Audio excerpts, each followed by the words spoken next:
శ్రీ గణేశాయ నమః. శ్రీ గురు దత్తాత్రేయ. ఈ వీడియోలో మనం ఈ రోజున ఫిబ్రవరి మాసంలో కుంభరాశి వారికి ఎలా ఉందో తెలుసుకుందామా. కుంభరాశి ధనిష్ట 3-4 పాదాలు, శతభిషం 1-2-3-4 పాదాలు, అలాగే పూర్వభద్ర 1-2-3 పాదాలు మాత్రమే కుంభరాశిలోకి వస్తాయండి. ఈ రాశిలో స్త్రీలకు పురుషులకి గ్రహ సంచారం బాగుంది.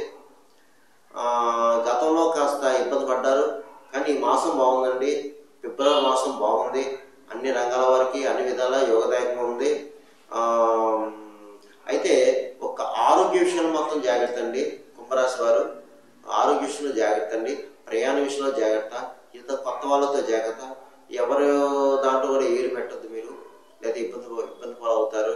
అయితే ధనం మాత్రం పర్వాలేదు, సమయానికి ధనం చేతికి ఉంటుంది.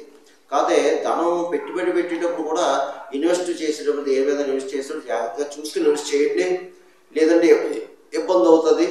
అయితే కొన్ని విషయాల్లో అనుభవించిన సలహా తీసుకుంటే మంచిది. ఇక సంఘంలో పరపతి పెరుగుతుంది, గౌరవ మర్యాదలు పొందుతారు, పెద్ద పెద్ద వాళ్ళని కలుసుకుంటారు, పెద్ద పెద్ద రాజకీయ నాయకులు కలుసుకుంటారు, మీ పనులు చేయించుకుంటారు. అయితే కొత్త వాటికి శ్రీకారం చుడతారు, నూతన ప్రయత్నాలు ఫలిస్తాయి. తర్వాత గృహంలో శుభకార్యాలు జరుగుతాయండి. మీకు శుభకార్యాలకు హాజరవుతారు. కొంతమందికి అయితే మీ గృహంలో శుభకార్యం జరగడానికి అవకాశం ఉంది. తర్వాత విందు వినోదాలు పాల్గొంటారు, విలాస వస్తువులు కొనుక్కుంటారు, విలువైన వస్తువులు కొనుక్కుంటారు. వాహన యోగం కనిపిస్తుంది. పాత వాహనం కొత్త వాహనం కొనడం, లేదా డైరెక్ట్గా కొత్త వాహనం కొనడం జరుగుతుంది. ఇకపోతే ఆత్మవిశ్వాసంతో ఉంటారు. తలపెట్టిన కార్యం మాత్రం విజయం అవుతుంది. మీ సంకల్ప సిద్ధి నెరవేరుతుంది.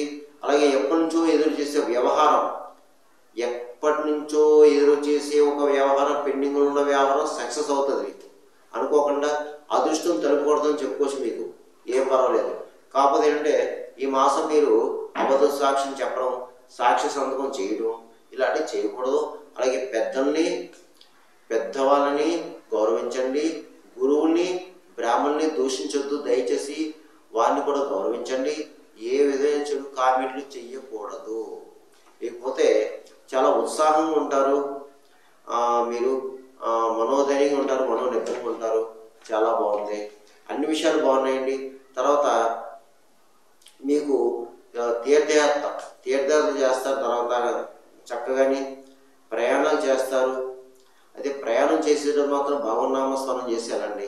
ఏదైనా ఒక ముఖ్యమైన కార్యం మీద వెళ్ళేటప్పుడు తప్పనిసరిగా వెళుతూ ఏదో ఒక దేవాలయం దగ్గర కాస్త ఒక టెంకాయ కొట్టేసి బయలుదేరండి. ఓం నమో నారాయణ అంటూ వెళ్ళండి, మీరు సక్సెస్ అవుతారు. ఇకపోతే అన్ని విషయాలు బాగున్నాయండి. వృత్తి బాగుంది, అంటే జీవన విధానం బాగుంది. వృత్తిపరంగా ఎవరు ఏ వృత్తిలో ఉన్నా సరే ఆ వృత్తిలో చక్కగా రాణింపు ఉంటుంది, గౌరవిస్తారు, మీకు గౌరవ పురస్కారాలు లభిస్తాయి. బాగుందని అన్ని రకాలుగా బాగుంది. అయితే దీంట్లో కొంతమంది బద్ధకస్తులు ఉన్నారండి. బద్ధకాన్ని పెట్టాలంటే మీరు కూడా సక్సెస్ అవుతారు. ఇకపోతే విదేశాల్లో ఉన్నవారికి బాగుందండి. విదేశాల్లో ఉన్నవారు కొంచెం స్థాయి పెరుగుతుంది, బాగుంటుంది. అలాగే విదేశాల్లో కొంతమంది జాబులు లేవండి, జాబులు పోయినాయి.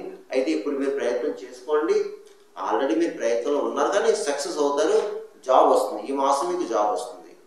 మీకు వివాహ ప్రయత్నం చేసుకున్న అబ్బాయిలు కూడా ప్రయత్నం చేసుకోవచ్చు. మీరు తప్పకుండా వివాహ ప్రయత్నాలు సక్సెస్ అవుతాయి.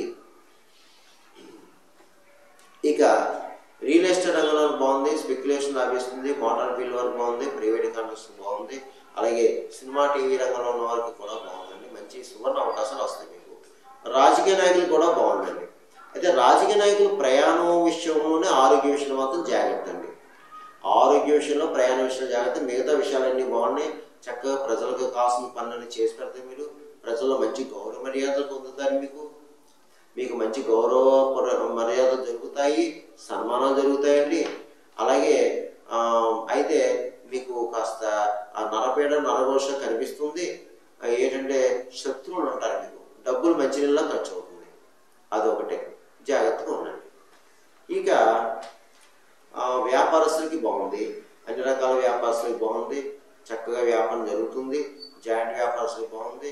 కొత్తగా వ్యాపారం పెట్టుకోవచ్చు, లాభాలు మంచిగా ఉంటాయి, మంచి లాభాలు వస్తాయి. ఇకపోతే ఉద్యోగస్తులు కూడా బాగుందండి. ప్రైవేట్ పరంగా, ప్రభుత్వ పరంగా ఉద్యోగస్తులు కూడా బాగుందండి. చక్కగాని స్థల మార్పు అయితే కనిపిస్తుంది. అలాగే మీ పై అధికారులతో ప్రశంసలు పొందుతారు. మీరు చక్కగాని బాగుందండి, ఏం పర్వాలేదు. ఇకపోతే చదువుకునే విద్యార్థులు కూడా బాగుంది, చక్కగా చదువుతారు, చక్కగా చదవాలి కూడా. ఎందుకంటే పరీక్షల సమయం దగ్గరకు వస్తుంది, ఎగ్జామ్స్ దగ్గరకు వస్తున్నాయి, మీరు చక్కగా చదవాలి. మీరు మంచి మార్కుతో పాస్ అవ్వాలి, మంచి భవిష్యత్తు కనిపిస్తుంది మీకు. చదవండి, ఇతర వ్యాపారం పెట్టుకోవద్దు. అలాగే వివాహం అయ్యే అమ్మాయిల అబ్బాయిలు కూడా చక్కగా వివాహ ప్రయత్నం చేసుకోండి, మీరు సక్సెస్ అవుతారు. ఇక ఈ యొక్క రాశి ఫలాలు, గోచర ఫలితాలు కేవలం మీకు 40% పనిచేస్తుంది, మిగతా 60% కూడా మీ జన్మజాతకం మీద ఆధారపడుతుంది. నేను ప్రతి వీడియోలో కూడా చెప్తున్నాను, ఎందుకంటే నా మంది కాల్ చేస్తున్నారు. ఎందుకంటే గుర్తుపెట్టుకోండి, కొంతమందికి జరుగుతాయి, కొంతమంది జరగవు. జరగాలని రూల్ లేదు, జరగాలని కూడా రూల్ లేదు. జరగకూడదని రూల్ లేదు, జరగాలని రూల్ లేదు. గురువుగారు మీరు చెప్పిన జరిగిన కొంతమంది, జరగలేదు కొంతమంది కాల్ చేస్తున్నారు కూడా చెప్తున్నానమ్మా. నేను ప్రతి వీడియోలో చెప్తాను, ఈ వీడియోలో కూడా చెప్పాను, కొంచెం అర్థం చేసుకోండి. ఒకవేళ మీకు సలహాలు సూచనలు కావాలి, కింద నెంబర్ ఉంది, నెంబర్ కాల్ చేయండి. ఇక ఈ యొక్క ఫిబ్రవరి మాసంలో కుంభరాశి వారు నేను చెప్పిన పరిహారం చేసుకుని ఈ మాసం అంతా యోగిస్తుంది. ముఖ్యంగా ఈ ఫిబ్రవరి మాసం మాఘమాసము. మాఘమాసం అనగా శివకేశవులు ఇద్దరికి చాలా ప్రీతికరమైన మాసము. మన కర్మను కడుక్కోవడానికి, మన కర్మను తుడుచుకోవడానికి వచ్చిన మాసం ఇది. మంచి అనుకూలమైన మాసం ఇది. అందు గురించి ఏంటంటే చక్కగా శివుడికి ఈ యొక్క ఫిబ్రవరి మాసంలో అభిషేకాలు చేయించుకోండి, అవకాశం ఉన్నప్పుడు. విష్ణాలయంలో అర్చన చేయించుకోండి. అయితే శివాలయంలో పంచామృత స్నాన అభిషేకంతో పాటు ముఖ్యంగా సకల శత్రులు, రోగ రుణబాధలు ఉన్నవారు ఎవరైనా సరే ఏం చేస్తారంటే, మీరు ఆవు పాలు, చెరుకు రసం, దానిమ్మ రసం, ద్రాక్ష రసం, ఈ 4 పదార్థాలతో శివుడికి అభిషేకం చేయించండి. అలాగే ఆయనకి ఇష్టమైన బిలవపత్రాలు ముఖ్యంగా బిలవపత్రం తప్పకుండా బిలవపత్రాలతో అర్చన చేయించాలి. అలాగే ఎర్రగన్నేరు పువ్వులు, ఎర్ర మందార పువ్వులు, జిల్లేడు పువ్వులు మీ అవకాశాన్ని బట్టి స్వామికి అర్చించండి. అలాగే సాలగ్రామ దానం చేయండి. మాఘమాసంలో శివాలయంలో సాలగ్రామ దానం చేస్తే చాలా మంచిది. అలాగే ముఖ్యంగా పితృదేవతలు ఉన్నవారు పితృకార్యాలు చేయండి. పితృదేవతలు ఉన్నవారు ఈ మాఘమాసంలో ఏదైనా వీలైతే నదీ క్షేత్రం వెళ్ళి అక్కడ పిండ ప్రధాన వ్యవహారాలు చేయండి. లేదు అంటే మీ దగ్గరలోనే, మీ ఊర్లోనే, మీ దేవాలయంలో అర్చక స్వామివారు ఉంటారు. చక్కగా ఆయనకి మీ యొక్క పితృదేవతల గోత్రం అని చెప్పేసి స్వయం పాకం యథాశక్తి దక్షిణ తాంబూలం ఇవ్వండి, వారి ఆశీస్సు తీసుకోండి. దీనివల్ల ఏంటంటే పితృదేవతలు సంతోషిస్తారు, పై లోకంలో ఉన్న పితృలు సంతోషిస్తారు. మరి ఎన్ని పూజలు, నోలు, వ్రతాలు, యజ్ఞాలు, హోమాలు చేసినా ఈ యొక్క పితృ కార్యాలు చెయ్యకపోతే మనకి ఏ పనులు ముందుకు వెళ్ళవు. అది మాత్రం గుర్తుపెట్టుకోండి. ఇకపోతే ఈ మాసంలో, ఈ ఫిబ్రవరి మాసంలో ఎవరైనా పుట్టినరోజు జరుపుకున్న వాళ్ళు ఎవరైనా ఉంటే తప్పకుండా మీరు మీ పుట్టినరోజు నాడు వెళ్ళి ఏదో ఒక దేవాలయం, ఏదో ఒక గుడికి వెళ్ళండి, పూజ చేయించుకోండి. వెళ్తూ స్వీట్ తీసుకెళ్ళండి. ఏదైనా ఒక స్వీట్ బాక్స్ తీసుకెళ్ళండి, ఆ కిలో కానీ, అరకిలో కానీ, పావు కిలో కానీ అక్కడ నివేదన చేయండి. అమ్మగారికో అయ్యగారికో మీ స్వహస్తాలతో అందరికీ పంచండి. అక్కడ ఉన్న భక్తులు వస్తుంటారు, పంచండి దేవాలయంలో. దీనివల్ల మంచి జరుగుతుందమ్మా. ఎందుకంటే మన పుట్టినరోజు నాడు దేవాలయంలో పూజ చేయించి అక్కడ ఉన్న వాళ్ళందరికీ స్వీట్ పంచితే శుభం జరుగుతుంది. అలాగే మీ పుట్టినరోజు నాడు అక్కడ దగ్గరలో ఏమైనా అనాథ ఆశ్రయాలు ఉంటే యథాశక్తి ధనం కానీ, లేదంటే రైస్ కానీ, లేదంటే వస్త్రాలు కానీ సమర్పించండి. ఎందుకంటే అమ్మా మనం ఎన్ని పూజలు పునస్కారాలు, నోరు వ్రతాలు చేసినా కర్మదోషాలు అంటుపడతాయి. పూర్వజన్మలు చేసుకున్న పాపాలు ఇప్పుడు కాదు. మనం ఇప్పుడు ఏదో చేసేసుకున్నాం, గురువుగారు ఆ పూజ చేసాం, ఈ క్షేత్రంలో అదేదో చేసేసుకుని కుదరదు. పనిలో అవ్వకపోతే కర్మలు వెంటాడుతుంటే ఇలాంటి దాన ధర్మాలు చేసుకోవాలి, తప్పదు. దాన ధర్మాలు చేసుకోవడం కర్మ కలుగుతుంది.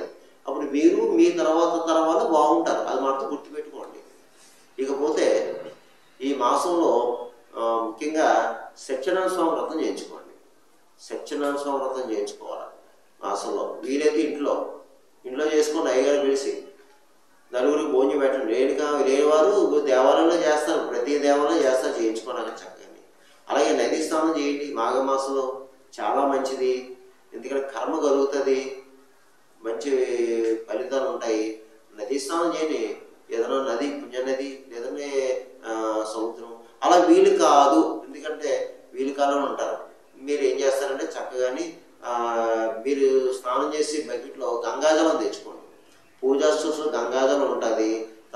మంచిగా ఉంటుంది. తెచ్చుకోండి, కాస్త నీటిలో వేసుకోండి, కళ్ళు వేసుకోండి, స్నానం చేయండి, గోవిందా గోవిందా అని. అదే నదీ స్నానంతో సమానం. అంతే. ఇది చేసుకోండి. మోగజీలకు ఆహారం పెట్టండి, గోవుకి గడ్డి పెట్టండి, కుక్కలకి బిస్కెట్లు పెట్టండి, పావురాలు జొన్న వేయండి, పిచ్చుకులు ధాన్యం వేయండి, కాకులకి టీపన్నం పెట్టండి. మోగజీలకు ఆహారం పెట్టడం వలన కర్మదోషాలు తగ్గుతాయి. మీకు ఫిజికల్ హ్యాండిక్యాప్స్ ఎవరైనా దొరికితే మీకు ఫిజికల్ హ్యాండిక్యాప్స్, బ్లైండ్ పర్సన్స్ అయితే వాళ్ళకు కూడా కాస్త కడుపు నింపండి. వీరైతే అన్నం పెట్టండి, లేదా ఒక పండు పొలం అండి, ఓ రూపాయి పాపాయి ఉండమ్మా, అలా చేయండి. ఏం పర్వాలేదు. మీకు అంతా మంచి జరుగుతుంది. సర్వేనా సుఖంతో శుభవంతు స్వస్తి.